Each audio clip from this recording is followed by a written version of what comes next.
ആദ്യമായി ഞാൻ എൻ്റെ ഈശോപ്പിനോടും എൻ്റെ പരിശുദ്ധ അമ്മയോടും നന്ദി പറയുന്നു. അത്രമാത്രം ഞാൻ വിഷമിച്ചിട്ടുണ്ട് ഇവിടെ വന്നിട്ട്. ഈ ആൾത്താരയിൽ നിൽക്കാൻ വളരെയധികം കൊതിച്ചിട്ടുണ്ട്. എൻ്റെ പേര് സുമ, വീട്ടുപേര് വെളിയത്ത്, സ്ഥലം കാഞ്ഞൂർ പാറപ്പുറം, എറണാകുളം ജില്ല. 2022 ഞാനിവിടെ ഉടമ്പടി ചെയ്തത്. അതിക്ക് മുമ്പ് 2019 തുടങ്ങി. അന്ന് തൊട്ട് ഇന്ന് വരെയും ഞാൻ എൻ്റെ ഈശോപ്പിൻ്റെയും എൻ്റെ മാതാവിൻ്റെയും അടുത്തൊന്നും മാറിയിട്ടില്ല. കാരണം അത്രമാത്രം സ്നേഹിക്കുന്ന എൻ്റെ പരിശുദ്ധ അമ്മയും എൻ്റെ ഈശോപ്പിനും എന്നും എൻ്റെ കൂടെ ഉണ്ട്. അതുപോലെ തന്നെ ഓരോ അപകടങ്ങളിൽ നിന്നും അത്ഭുതങ്ങളും അടയാളങ്ങളും എല്ലാം കാണിക്കുന്ന എൻ്റെ ഈശോപ്പിനും എൻ്റെ അമ്മയ്ക്കും കോടാനും നന്ദി പറയുന്നു. ആദ്യമായി 9 വർഷമായി എനിക്ക് കാലിൻ്റെ ഉപ്പൂറ്റി വേദന, സഹിക്കാൻ പറ്റാത്ത വേദനയാണ്. ഞാൻ എന്നും ആസ്പത്രിയിൽ പോകും, പ്രാർത്ഥിക്കും, പക്ഷെ ഒരു കുറവും ഉണ്ടായില്ല. 9 വർഷം വരെ ഞാൻ ഹോമിയോ മരുന്നും അലോപ്പതിയും ഇംഗ്ലീഷ് മരുന്നും എല്ലാം കഴിച്ചുകൊണ്ടിരുന്നു. പക്ഷെ ഞാൻ 2019 ഇവിടെ വന്നു ഉടമ്പടി എടുക്കാൻ. എൻ്റെ വീടിൻ്റെ ഉമ്മറത്ത് ഒരു പത്രം കിടക്കുന്നുണ്ടായിരുന്നു. ഞാനത് വായിച്ചു നോക്കി. വായിച്ചപ്പോൾ കൃപാസന പത്രം. എനിക്ക് ഈ സ്ഥലമൊന്നും അറിയില്ല. ഞാൻ ഈ പത്രം വായിച്ചിട്ട് ഇത് എവിടെയാണ് ഈ സ്ഥലമെന്ന് ഉടനെ തന്നെ ഫോണെടുത്ത് വിളിച്ചപ്പോൾ ഫോണൊന്നും എടുക്കണില്ല. പക്ഷെ ഞാൻ കുറേ നാൾ ആഗ്രഹിച്ചു മാതാവിൻ്റെ അടുത്ത് വരാനും മാതാവിൻ്റെ സാക്ഷിയാവാനും ഈ ഉടമ്പടി തൈലവും ഈ കാശ് രൂപമൊക്കെ എനിക്ക് കൈ കിട്ടാനും വളരെ അധികം ആഗ്രഹിച്ചവളാണ് ഞാൻ. പക്ഷെ അന്നേരം ഒന്നും എനിക്ക് നടന്നില്ല. ഒരുപാട് പൈസ എല്ലാം ഞാൻ ഉണ്ടാക്കി വയ്ക്കും, എനിക്ക് വരാൻ പറ്റണില്ല. അങ്ങനെ ഇരിക്കുമ്പോഴാണ് ഞാൻ എൻ്റെ ഭർത്താവും കൂടി ഒരു ദിവസം വഴക്കുണ്ടാക്കുന്നത്. വഴക്കുണ്ടാക്കി ഭയങ്കര വഴക്കായിരുന്നു. മോനും അച്ഛനോട് കൂടി എന്നെ കഥ കടച്ചിട്ട് ഞാൻ ഒറ്റയ്ക്കിരുന്ന സമയത്ത് എനിക്ക് മാതാവ് എൻ്റെ കൂടെയുണ്ട്. മാതാവിനെ വിളിച്ച് കരഞ്ഞുകൊണ്ടിരുന്നു ഞാൻ. മാതാവേ, ഞാൻ എന്നും ഇങ്ങനെയാണല്ലോ അമ്മേ, ഒരു ദിവസം എനിക്ക് എൻ്റെ അമ്മയുടെ അടുക്കൊന്ന് വരാൻ പറ്റുമോ? ഞാനിനി എവിടെ പോകും? ഇവരൊന്നും അറിയാതെ ഞാൻ 4 മണിയായപ്പം എൻ്റെ ഡ്രസ്സെല്ലാം എടുത്ത് 2019 ഞാൻ ഇവിടെ വന്നു.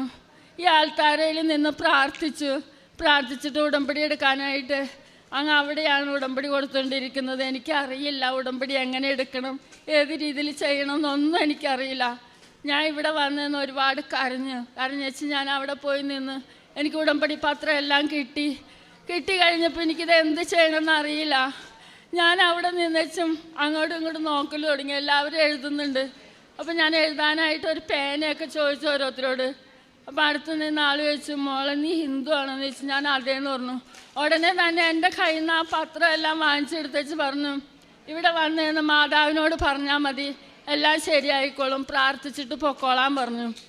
ഞാനിവിടെ വന്ന് അവിടെ ഒരു ബ്രദർ ഇരിപ്പുണ്ടായിരുന്നു. ആ ബ്രദറിനോട് എൻ്റെ എല്ലാ കാര്യങ്ങളും ഞാൻ പറഞ്ഞ് സങ്കടപ്പെട്ടു. അപ്പം ഞാൻ ബ്രദറിനോട് പറഞ്ഞു, എനിക്കൊരു കാശ് രൂപവും ഒരു ഉടമ്പടി തൈലം തരാമോ എന്ന് ചോദിച്ചു. ആ പറഞ്ഞ് ഉടമ്പടി എടുക്കാതെ ആർക്കും ഒന്നും കൊടുക്കാൻ പറ്റില്ല, അതുകൊണ്ട് ഉടമ്പടി എടുക്കണം. പക്ഷെ നിങ്ങൾക്കിപ്പോൾ ഉടമ്പടി ഇല്ല, ഉടമ്പടി എടുക്കാൻ പറ്റില്ല എന്ന് പറഞ്ഞു. ഞാൻ വേഗം അവിടെ നിന്ന് വെച്ച് പ്രാർത്ഥിച്ച് ഈ നിത്യാരാധന സ്ഥലത്ത് നിന്ന് ഞാൻ പ്രാർത്ഥിച്ചു, ഈശോയെ ഞാൻ എന്തുമാത്രം കഷ്ടപ്പെട്ടിട്ടാണ് ഞാനിവിടെ വന്നത് പോലും എനിക്കറിയില്ല. അത്രമാത്രം ഞാൻ വിഷമിച്ച് ഈ സ്ഥലമൊക്കെ ഒന്ന് കാണാനും ഈ ബസ്സിലിരിക്കുമ്പോൾ തന്നെ എനിക്ക് ആദ്യമാണ് എവിടെ എത്തും, ഞാൻ എങ്ങനെ ചെല്ലും മാതാവിൻ്റെ അടുത്ത്. പക്ഷെ ഞാൻ ഈ കൃപാസനം ഒന്ന് ആദ്യമായിട്ട് കാണുന്നതാണ്. ഞാനിവിടെ ഇറങ്ങിയിട്ട് ഇവിടെ വന്ന് നിന്നിട്ട് എൻ്റെ ബാഗൊക്കെ ഞാൻ അവിടെ വെച്ചിട്ട് ഇവിടെ വന്നിട്ട് ഞാൻ ആ ബ്രദറിനോട് പറഞ്ഞു, ബ്രദറെ ഞാൻ ഇങ്ങനെ വന്നതാണ്, എൻ്റെ കയ്യിൽ മാതാവിൻ്റെ രൂപമൊക്കെ ഉണ്ട്. എനിക്ക് മാതാവിനെ ഭയങ്കര ഭക്തിയോടുകൂടി നോക്കുന്ന ആളാണ് ഞാൻ. എപ്പോഴും മാതാവിനോടെ പ്രാർത്ഥിക്കുള്ളൂ. അതുകൊണ്ട് എനിക്ക് എപ്പോഴും മാതാവ് കൂടെയുണ്ട്. ഞാൻ അങ്ങനെ മാതാവിനോട് പ്രാർത്ഥിച്ച്, എൻ്റെ മാതാവേ, ഞാൻ ഇത്രമാത്രം ആഗ്രഹിച്ച് വന്നിട്ട് എനിക്ക് ഉടമ്പടി ഒന്നും എടുക്കാൻ പറ്റിയില്ലല്ലോ എന്ന്. പക്ഷേ മാതാവിനന്ന് ഇതുപോലെയല്ല വെച്ചിരിക്കുന്നത്, വെറുതെ വെച്ചിരിക്കുക. ഞാൻ മാതാവിനെ തൊട്ട് പ്രാർത്ഥിച്ച് ഇവിടെ നിന്ന് എനിക്ക് 2-3 തിരിയൊക്കെ തന്നു. പിന്നെ ഉടമ്പടി തൈലം എന്ന് പറഞ്ഞൊരു കുഞ്ഞു കുപ്പിയിൽ ആ ബ്രദർ എടുത്ത് തന്നേച്ച് പറഞ്ഞ് ഇത് തൊട്ടേച്ച് പ്രാർത്ഥിച്ചോ, എല്ലാ കാര്യങ്ങളും നേരെയാവുമെന്ന് പറഞ്ഞു. ഞാനങ്ങനെ ആ ഉടമ്പടി തൈലം അന്ന് മാത്രമേ ഒന്ന് തൊട്ടിട്ടുള്ളൂ. പക്ഷെ ഞാനിത് എവിടെ കൊണ്ട് വെച്ചെന്നോ ആ കുപ്പി എവിടെയാണെന്നോ എനിക്ക് ഒരു പിടുത്തമില്ല, അത് കിട്ടിയില്ല.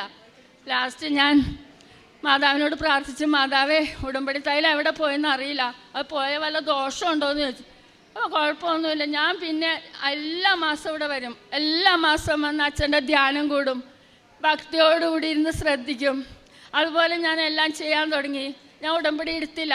എല്ലാ മാസവും ഞാൻ പാവപ്പെട്ടവരെ സഹായിക്കാനും ആസ്പത്രികളിൽ പോയി രോഗികളെ കാണാനും അതുപോലെ പത്രം എല്ലാ മാസം ഞാൻ 3 കെട്ട് പത്രം എടുത്തുകൊണ്ട് പോകും. ഒരു പത്രമൊന്നും ഞാൻ എടുക്കില്ല, എനിക്കിഷ്ടമല്ല. മാതാവിൻ്റെ എടുക്കാണ്ട് ഞാൻ ചോദിക്കും, മാതാവ് എത്ര കെട്ട് എടുക്കണം, ഞാൻ 3 കെട്ട് എടുത്തോട്ടെ എന്ന് ചോദിച്ചിട്ടാണ് ഞാൻ ഇവിടെ വന്ന് ചോദിക്കും, മാതാവ് എൻ്റെ കൂടെ വരണം കേട്ടോ, ഇന്ന് ഞാൻ 3 പത്രം എടുത്തുകൊണ്ട് പോയിക്കണേ. ഇതെല്ലാവരും കൊടുക്കുക, എല്ലാവർക്കും അവർ സ്നേഹത്തോടെ മേടിച്ച് വായിക്കണം, വേണ്ടാന്ന് ആരും പറയരുതെന്ന്.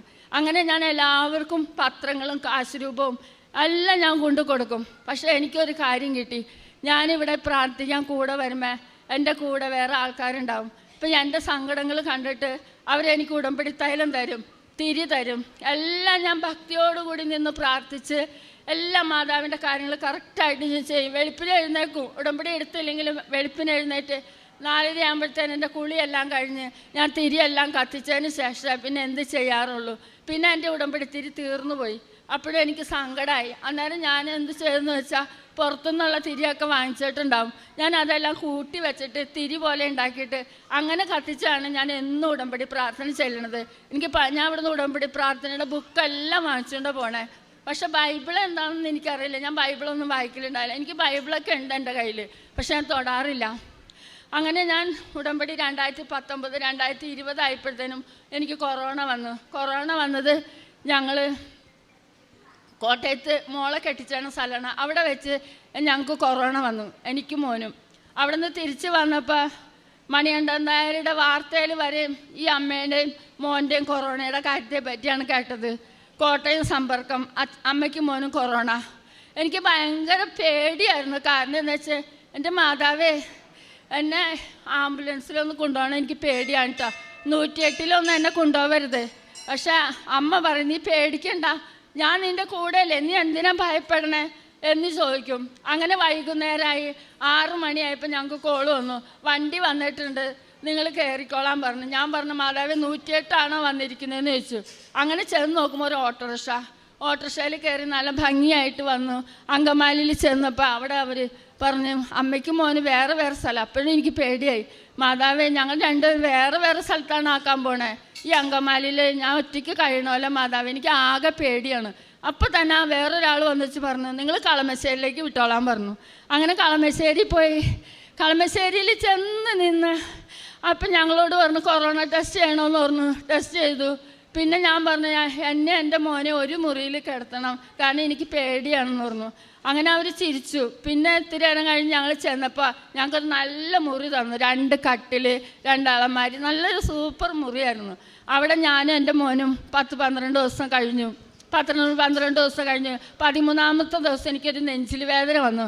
ആ നെഞ്ചിൽ വേദന വന്നിട്ട് എനിക്ക് പറയാൻ പറ്റാത്ത വേദന. പിന്നെ മോനോട് മാത്രമല്ലേ പറയാൻ പറ്റുള്ളൂ. അപ്പം ഞാൻ വിചാരിച്ചു, എൻ്റെ മാതാവേ എന്തൊരു നെഞ്ചിൽ വേദന എന്ന് പറഞ്ഞാൽ കാശ് രൂപം ഞാൻ നെഞ്ചത്ത് പിടിച്ച് പ്രാർത്ഥിച്ചുകൊണ്ട് നിന്നതും ആ നെഞ്ചിൽ വേദന ഏതിലെ പോയെന്ന് എനിക്കറിയില്ല. പെട്ടെന്ന് എൻ്റെ നെഞ്ചിൽ വേദന എല്ലാം മാറി. പിറ്റേ ദിവസം 12ാം ദിവസം എനിക്ക് കൊറോണ ടെസ്റ്റ് ചെയ്തു. അന്നേരം അവിടെ ടെസ്റ്റ് ചെയ്തപ്പോൾ പറഞ്ഞു, ഇന്നത്തേക്കും കൂടി ഇവിടെ കിടക്കണമെന്ന് പറഞ്ഞു. അപ്പം ഞാൻ പറഞ്ഞു, എന്ത് പറ്റിയെന്ന് വെച്ചപ്പോൾ ടെൻഷനും കൊണ്ട് കൊറോണ കുറഞ്ഞിട്ടില്ല, ഒരു ദിവസം കൂടി കിടക്കണമെന്ന് പറഞ്ഞു. പിന്നെ ഞാൻ മാതാവിനോട് പറഞ്ഞു, മാതാവേ, അപ്പോൾ ഞാൻ ഉപ്പൂറ്റി വേദനയുടെ കാര്യമായിട്ടാണ് വന്നത്, പക്ഷെ മാതാവിനോടുള്ള സ്നേഹം കൊണ്ട് ഇത് പറഞ്ഞതാണ്. ഇത് പറയണമെന്ന് എനിക്ക് ഭയങ്കര ആഗ്രഹമുണ്ട്, അതുകൊണ്ട് പറഞ്ഞതാണ്. പിന്നെ എനിക്ക് ഉപ്പൂറ്റി വേദനയായിരുന്നു, 9 വർഷമായിട്ട് ഉപ്പൂറ്റി വേദന. ആ ഉപ്പൂറ്റി വേദന ഇപ്പം മാറിക്കിട്ടി. പിന്നെ മൈഗ്രെയിൻ്റെ തലവേദന 30 വർഷമായിട്ട് തുടങ്ങിയതായിരുന്നു, അതും എനിക്ക് മാറിക്കിട്ടിയിട്ടുണ്ട്. പിന്നെ എൻ്റെ മോൾക്ക് നഴ്സിംഗ് പഠിച്ചതാണ് അവൾ പഠിച്ചിട്ട് 9 വർഷത്തെ ഗ്യാപ്പ് ഉണ്ടായിരുന്നു. ഞാൻ മാതാവിനോട് ഇവിടെ ആൽത്താരയിൽ നിന്ന് പറഞ്ഞു, മാതാവേ എത്ര കഷ്ടപ്പെട്ട് പഠിപ്പിച്ചതാ അമ്മ എൻ്റെ മോളെ ഒരു നല്ലൊരു നഴ്സായിട്ട് എനിക്ക് കാണാൻ പറ്റില്ല അമ്മയെന്ന് ചോദിച്ചു. അങ്ങനെ പറഞ്ഞു, ഞാനിവിടെ പ്രാർത്ഥിച്ചു, എന്നും വന്ന് പ്രാർത്ഥിക്കും. അങ്ങനെ പറഞ്ഞപ്പോൾ ഉണ്ട് മോൾ ഒരു ദിവസം എന്നെ വിളിച്ചിട്ട് പറഞ്ഞു, അമ്മേ മൂവാറ്റുപുഴയിൽ നിന്ന് ഒരു കൂട്ടുകാരി എന്നെ വിളിച്ചിട്ടുണ്ട്, ഞാൻ അവിടെ പോയി ഒരു ഇൻ്റർവ്യൂവിന് പാസ്സാവുകയാണെങ്കിൽ ജോലി കിട്ടുമെന്നാണ് പറഞ്ഞേക്കണം. ഞാൻ ഒന്ന് പോട്ടെ എന്ന് ചോദിച്ചു. കൊച്ചുങ്ങളെ അമ്മ നോക്കിക്കോളാം എന്ന് ചോദിച്ചു. ഞാൻ പറഞ്ഞു നോക്കിക്കോളാം, നീ പൊക്കോളാൻ പറഞ്ഞു. അങ്ങനെ അവൾ വീട്ടിൽ വന്നു. വീട്ടിൽ വന്നപ്പോൾ ഞാൻ എൻ്റെ അമ്മയുടെ കാശ് രൂപം കൊടുത്തു, ഉടമ്പടി തൈലം നെറ്റിക്ക് പെരട്ടി കൊടുത്തിട്ട് ഞാൻ പറഞ്ഞു, നീ പൊയ്ക്കോ, ധൈര്യമായിട്ട് പൊയ്ക്കോ, നീ എല്ലാത്തിലും പാസ്സാവും, നിനക്ക് ജോലിയും കിട്ടും എന്ന് പറഞ്ഞു. അതുപോലെ തന്നെ അവിടെ സംഭവിച്ചു. ജോലിയും കിട്ടി, അവൾ പാസ്സാവുകയും ചെയ്ത്. ഇപ്പോൾ 1 വർഷമായി. ഈ ജനുവരി വരുമ്പോൾ 1 വർഷമാവും. അവിടെ ജോലിയും കിട്ടിയിട്ടുണ്ട്. ഇനിയിപ്പോൾ 1 വർഷത്തെ ട്രെയിനിങ്ങിൻ്റെ ഇതെല്ലാം കിട്ടും. അങ്ങനെ എൻ്റെ മോൾക്ക് ജോലിയായി. പിന്നെ രണ്ടാമത്തേത് എൻ്റെ മോനൊരു ജോലിയില്ലാതെ തുണിക്കടയിൽ നിൽക്കായിരുന്നു. അപ്പം ഞാനിങ്ങനെ മാതാവിനോട് എപ്പോഴും പ്രാർത്ഥിക്കാം, അമ്മ എന്നീ തുണിക്കടയിൽ നിന്നാലും എങ്ങനെയാണ് അമ്മേ, എൻ്റെ മോനൊരു ജോലി ശരിയാക്കി കൊടുക്കണം. പിന്നെ അതിനെല്ലാം 10ാം ക്ലാസ് പാസ്സായിട്ടില്ല, അതുകൊണ്ട് അമ്മ +2 പാസ്സാക്കി കൊടുക്കണമെന്ന് അങ്ങനെ ഞാൻ പറഞ്ഞ് പ്രാർത്ഥിച്ചു. എൻ്റെ മോൻ +2 പാസ്സായി. പിന്നെ ജോലിയൊന്ന് ശരിയായി കഴിഞ്ഞപ്പോൾ ശമ്പളമൊന്നും കൊടുക്കണില്ല. വീണ്ടും അമ്മയുടെ അടുക്ക് വന്ന് ഞാൻ പറയും. അങ്ങനെ പറഞ്ഞ് അമ്മ ഇപ്പം ഷാർജയിൽ എത്തിച്ചിട്ടുണ്ട് ആളെ. ഷാർജയിൽ ജോലി ചെയ്തുകൊണ്ടിരിക്കുകയാണ്. പിന്നെ ഞാൻ ഒരു കാര്യം വെച്ചത് എൻ്റെ അമ്മയോട്, അമ്മ എൻ്റെ വീടൊന്ന് പുതുക്കി പണിയണം. പകുതി ഷീറ്റ്, പകുതി ഓട്, പകുതി വാർക്ക, അങ്ങനെ കിടക്കാണ്. ഇപ്പം ഈ ഓട് വെച്ച സ്ഥലം മൊത്തം ചോരണതാ, ഒരു കഴക്കോല് പോലും ഇല്ല. എൻ്റെ കയ്യിലാണെങ്കിൽ 10 പൈസ എടുക്കാനില്ല. കാരണം ഈ ഓടൊക്കെ പൊളിച്ച് വേണി നല്ല കാശ് വേണം. അങ്ങനെ ഞാൻ വിഷമിച്ചിരിക്കുകയാണ്. എല്ലാ വീടുകളും നല്ല വീടൊക്കെയാണ്, പക്ഷേ എനിക്കങ്ങനെ അസൂയ കുശുമ്പോ ഒന്നുമില്ല. എനിക്കുള്ളതും കൊണ്ട് ഞാൻ തൃപ്തിപ്പെടുന്ന ആളാണ്. അങ്ങനെ ഒരലക്കല്ല് പോലും എനിക്കില്ല എന്നുള്ളതായിരുന്നു. പക്ഷെ ഉടമ്പടി ചെയ്തപ്പോൾ ആദ്യം എനിക്ക് തന്നത് അമ്മ അലക്കല്ല് കിട്ടിയ ഉടനെ തന്നെ മോൻ വാഷിംഗ് മെഷീൻ മേടിച്ചു തന്നു. അതെ, അങ്ങനെ ഈ വീടിൻ്റെ പണി എനിക്ക് വീട് പൂർത്തിയാക്കാനൊന്നും പറ്റാണ്ടായപ്പോൾ പെട്ടെന്ന് എൻ്റെ ഫോണിലേക്ക് ഒരു മെസ്സേജ് വരികയാണ്, 1 ലക്ഷം രൂപ ഓഫർ. അതെങ്ങനെയാണെന്ന് വെച്ചിട്ടുണ്ടെങ്കിൽ ഐഡൻറ്റിറ്റി കാർഡും ആധാർ കാർഡും പിന്നെ പാൻ കാർഡും ഉണ്ടെങ്കിൽ 1 ലക്ഷം രൂപ കിട്ടും. അത് എടുക്കാൻ സൗത്ത് ഇന്ത്യൻ ബാങ്കിൽ നിന്നാണ് വന്നേക്കണത്. ഞാൻ സൗത്ത് ഇന്ത്യൻ ബാങ്കിൽ ചെന്ന് കഴിഞ്ഞപ്പോൾ അവിടെ ചെന്നപ്പോൾ ചോദിച്ചപ്പോൾ പറഞ്ഞു, ചേച്ചി അടുത്ത പ്രാവശ്യം ശരിയാവും, ഈ പ്രാവശ്യം ഇനി ഇല്ലയെന്ന് പറഞ്ഞു. പിന്നെ ഞാൻ മാതാവിനോട് പ്രാർത്ഥിച്ചു, മാതാവ് ഇത് കിട്ടാറുണ്ടെങ്കിൽ എനിക്കൊരു വീട് ശരിയാക്കാറുന്നില്ല എന്ന് പറഞ്ഞു. അങ്ങനെ നീ ശ്രമിച്ചേക്കോ, നിനക്ക് ശരിയായി കിട്ടുന്ന അമ്മ അങ്ങനെ മനസ്സിലിങ്ങനെ പറഞ്ഞുകൊണ്ടിരിക്കുന്നുണ്ട്.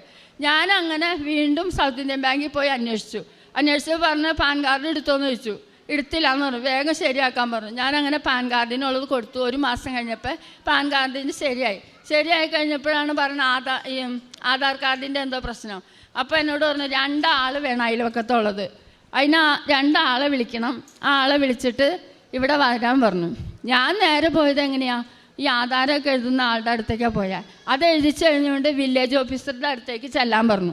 അവിടെ ചെന്ന് പറഞ്ഞപ്പോൾ പറഞ്ഞു ശരിയായിട്ട് പൊക്കോളാൻ പറഞ്ഞു. ഞാൻ അക്ഷയയിൽ ചെന്നപ്പോൾ ആൾ ചോദിച്ചു, ചേച്ചിയോട് ഇങ്ങോട്ട് വരാനല്ലേ പറഞ്ഞത്, പിന്നെ എന്തിനു ചേച്ചി അങ്ങോട്ട് പോയെന്ന് ചോദിച്ചു. എന്നെ 12 മണി 1 മണി വരെ അവിടെ നിർത്തി. ഞാൻ ഭക്ഷണം പോലും കഴിച്ചിട്ടില്ല. അവിടെ നിന്ന് മാതാവിനോട് ഇങ്ങനെ പ്രാർത്ഥിച്ചിട്ടുണ്ട്. എല്ലാവരും പോയി. ലാസ്റ്റാണ് 1 മണിയായപ്പോൾ അയാൾ എന്നോട് പറഞ്ഞു, ചേച്ചി പോയില്ലേ?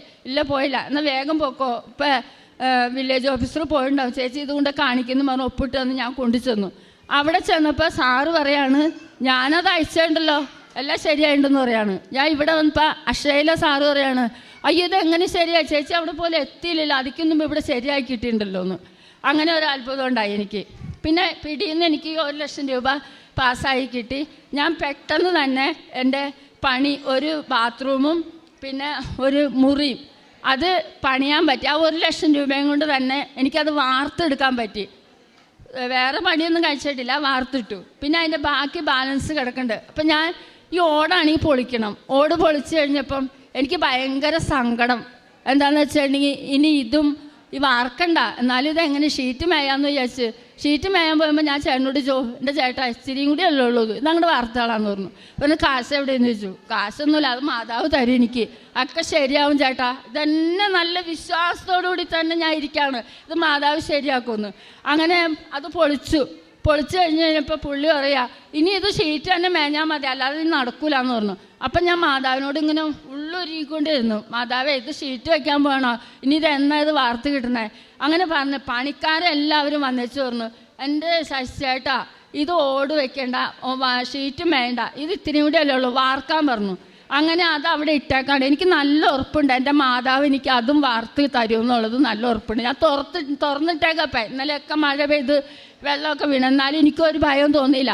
മാതാവ് അത് ശരിയാക്കി തരും. എനിക്ക് നല്ല ഉറപ്പാണ്. ഇത്രയെല്ലാം ചെയ്തു തന്നില്ലേ, ആ മാതാവ് എല്ലാം ചെയ്യുന്നുള്ള നല്ല വിശ്വാസം എനിക്കുണ്ട്. പിന്നെ ഞാൻ പച്ചത്തിരി കത്തിച്ചു. ഈ തവണ 6ാമത്തെ ഉടമ്പടിയാണ് എൻ്റെ പുതുക്കിയത്.